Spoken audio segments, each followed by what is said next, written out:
Good evening, Rabbi Isai. We continue our study of Brachos Daf Dalid. L'David Shamro Nafshi Ki Chasirani. David HaMelech says, Lord, guard over my soul because I am pious. What is the meaning of this? So we said there's, the Talmud brings two opinions to explain what David HaMelech was saying, why he calls himself pious. The first is because Ribono Shalom lo chasirani, am I not pious? Shekol malchei mizrach umarav yeshenim al shalosh shos vani chatzos laila akum lahodos lecha. All kings sleep until 3 hours of the day, and I get up at midnight to praise you. So Rav Kook gives a fascinating interpretation of this. And to understand this, we first take a step back and ask, why is it that kings sleep until the third hour of the day? Now, we can come up with cynical explanations as to why they sleep until the third hour of the day. But how do they reconcile this with themselves? What is the best possible reason in defense of a king sleeping until the third hour of the day? Here he says, Shekol Malchei Mizrach Umarav. So there you're talking about, you're right, that the Bnei Melachim sleep until the third hour or the fourth hour. Right. But in any case, David HaMelech here refers to Kol Malchei Mizrach Umarav. He refers here to the kings. What you're saying is correct as far as the Mishnah earlier. But what might be a defense of a king sleeping until the third hour of the day? No? Anybody? Any ideas? Nobody wants to speak in defense of the... Okay, but if they're going to give a reason, if they're going to explain, if they have to give an explanation, why it's right that a king sleeps until the third hour of the day? No? Got a lot on his mind. A lot on his mind. That's right. He has a lot on his mind, and he needs his rest. He has to be rested, and he has to be clear-minded, because he has such an important position. He can't afford to be bleary-eyed or in any way disoriented. He has to keep himself sharp, and therefore he needs the maximum sleep that he can get. And actually there's a halacha about this that supports this idea, which is that whoever works for the community is forbidden to l'sagef atzmo. How do you say? To inflict harm on themselves. Because since they work for the public, their time, their body, their well-being is not their own. And therefore they're required to keep themselves in... We're not... L'sagef is not referring to physical harm, it's referring to emotional harm. To put a person where they kind of stress themselves out. So a person who works for the public is not allowed to be stressed out, because his well-being is the community's well-being. So then the question comes, where does David HaMelech take upon himself the right to wake up so early and to subsist on so little sleep? Doesn't this stress him out? And he owes that to the community, to be in a state of well-being. Now the answer is, Lo chasirani. It's because I'm a chassid that I'm entitled to do this. And here we come to another interpretation of what being a chassid means. And that is, he says, I'm not doing it, waking up this early is not stressing me out. Waking up this early is actually my self-care. This is my well-being. Having the opportunity to learn Torah, to praise Hashem, this is what makes me happy. If I wouldn't have this, I'd be stressed out. And so I need the time to daven and to learn that I should have simcha in my life, I should have well-being in my life. And truly there are different approaches as to what's the right way to approach being a Jew. And the modern interpretation of Chassid, who sort of adopted this terminology from here, Chassidim Harishonim in Chazal, really characterized trying to find the method. And again, we talked about the idea that being a Chassid is not group membership. That's not what we're talking about here. We want to understand what is the thinking of the individual who has earned the title Chassid.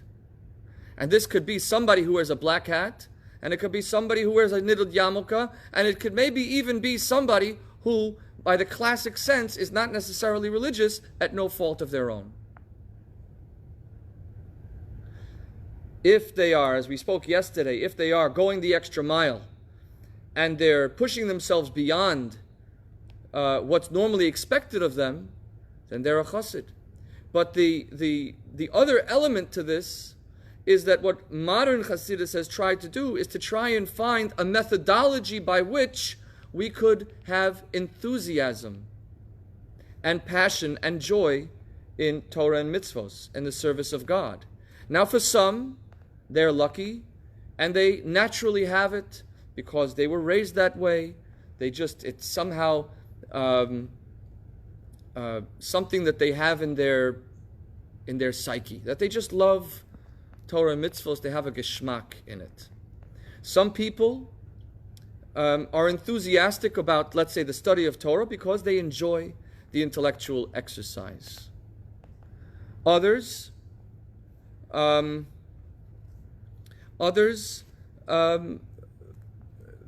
put a great emphasis on prayer because they have many needs. But none of that is real passion, and particularly what David HaMelech was doing is he was focusing on his praise of Hashem. And praise of Hashem is something particularly focused. This is a common question that I get, especially from young people. Why is so much of our prayer service, quote unquote prayer service, focused on praising God? Doesn't God know how great He is? And certainly if a person doesn't understand the words they're saying, my heart goes out to them. And I have the utmost respect for someone who continues to pray without understanding the meaning of the words. In order to do that, they must have incredible strength or joy. But nonetheless, David HaMelech finds his joy in the praise of Hashem. And perhaps this is one approach as to why David HaMelech needs to get up this early and needs to do this, because it's his self-care.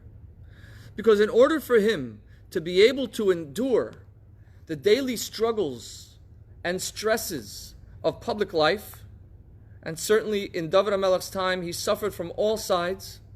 His family was a mess.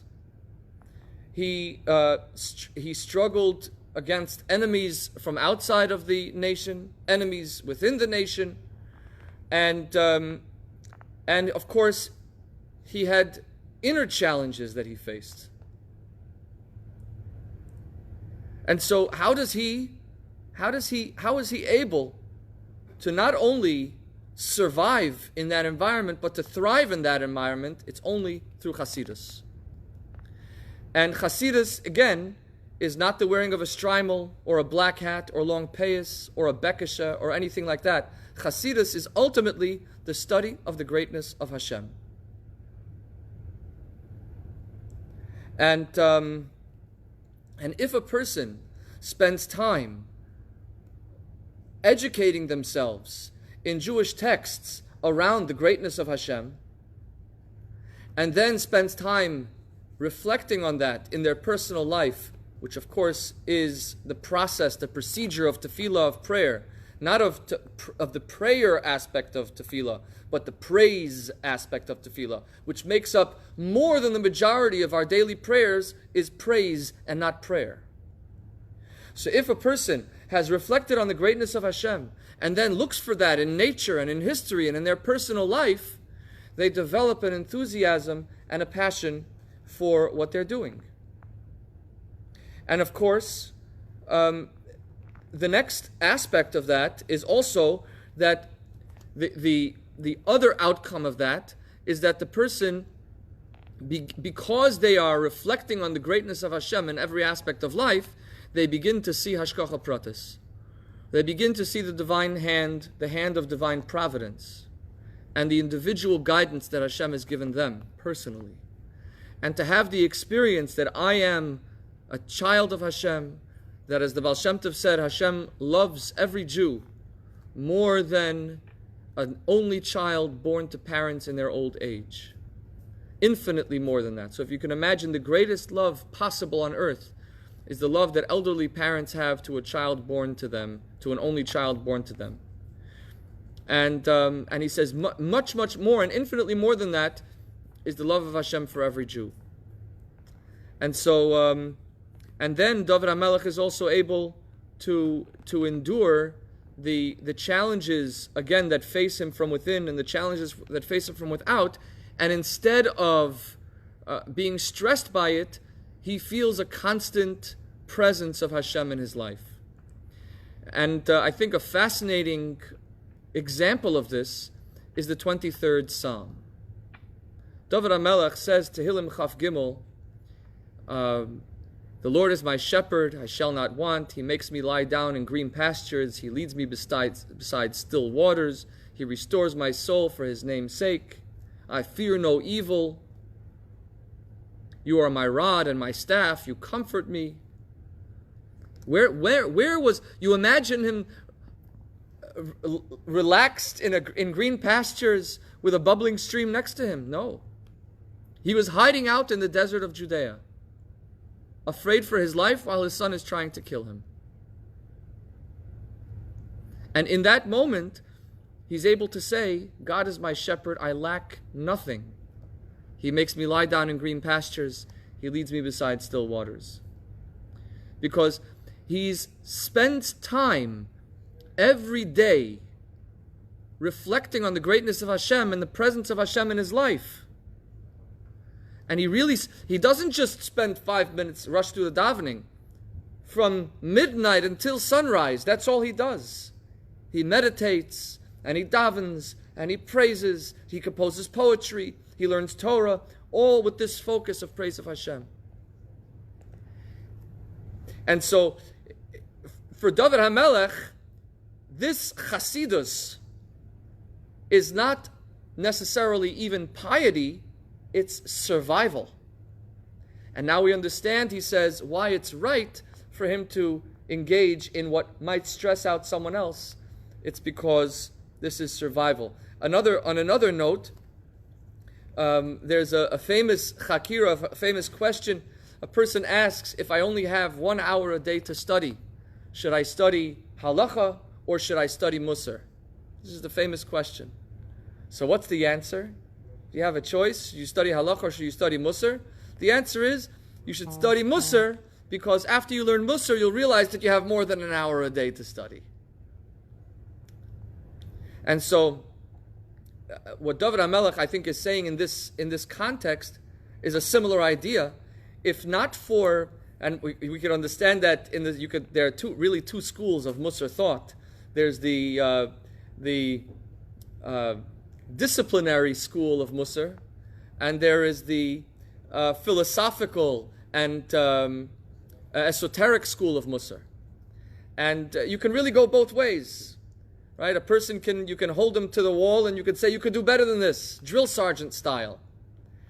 Or you can elevate and praise and focus on the beauty and the spiritual exaltation that results in this, and then you find that you really can do more than you thought you could do.